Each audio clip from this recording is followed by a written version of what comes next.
അങ്ങനെ നാട്ടിൽ നിന്ന് ചെന്നൈയിലെത്തിയിട്ട് ശരിക്കും പെട്ടൊരവസ്ഥയായിരുന്നു. ഇവിടെ ശരിക്കും ഫ്ലഡ്സ് സ്റ്റാർട്ട് ആയതിന് ശരിക്കും എത്താൻ പറ്റിയൊരു സമയം തന്നെയായിരുന്നു. എല്ലായിടത്തും വെള്ളമാണ്, വണ്ടികളൊന്നും കിട്ടുന്നുണ്ടായിട്ടില്ല. ഓട്ടോക്കാരനെ ഡബിൾ പ്രൈസിലാണ് പോകുന്നുണ്ടായിരുന്നത്. ക്ലാസ്സും കാര്യങ്ങളൊക്കെ ഉണ്ടാവുമെന്ന് തന്നെ ഒരു ഉറപ്പില്ല. ഫുൾ റോഡും കാര്യങ്ങളൊക്കെ കംപ്ലീറ്റ് ഫ്ലഡഡ് ആയിരുന്നു. എങ്ങനെയല്ലോ വന്ന് പി ജിയിലെത്തിയത്. പി ജിയിലെത്തിയതിന് ശേഷം നമ്മൾ റൂഫ് ടോപ്പിൽ പോയി നോക്കുമ്പോൾ ഒക്കെ നല്ല രീതിക്ക് കാറ്റടിക്കുന്നുണ്ട്. വെതർ ഭയങ്കര മോശമായിരുന്നു. പിന്നെ ഏതൊരു നെഗറ്റീവ് വൈബും പോസിറ്റീവ് ആക്കാൻ പറ്റിയ ടൈപ്പ് ചങ്ങായിമാരും നമ്മളെ കൂടെ ഉണ്ട്. പിന്നെ അതിന് ശേഷം നമ്മൾ ജസ്റ്റ് റൂമിൽ പോയി ഫ്രണ്ട്സും കാര്യങ്ങളൊക്കെ വീട്ടിൽ നിന്ന് സ്വീറ്റ്സും സ്നാക്സും ഒക്കെ കൊണ്ടുവന്നായിരുന്നു. അപ്പോൾ അതൊക്കെ ട്രൈ ചെയ്ത് നോക്കലായിരുന്നു. പിന്നെ നമ്മൾ റൂഫ് ടോപ്പിൽ പോയി. വെതറൊക്കെ ഭയങ്കര മോശമാണ്. എല്ലാം ശരിയാവട്ടെ എന്നുള്ളൊരു ഹോപ്പിൽ ഈ വീഡിയോയുടെ എൻഡ് ചെയ്യുന്നതാണ്.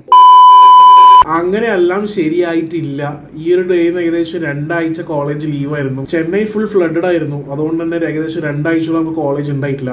ശരിക്കും നാട്ടിൽ തന്നെ നിന്നാൽ മതിയായിരുന്നു എന്ന് തോന്നുന്ന പോലത്തെ സിറ്റുവേഷൻ ആയിരുന്നു. ബട്ട് ഇതൊക്കെ നോക്കുമ്പോൾ മെമ്മറീസ് ചെറിഷിംഗ് ആണ്. വീഡിയോ ഇഷ്ടപ്പെട്ടിട്ടുണ്ടെങ്കിൽ എന്തായാലും സബ്സ്ക്രൈബ് ചെയ്യുക.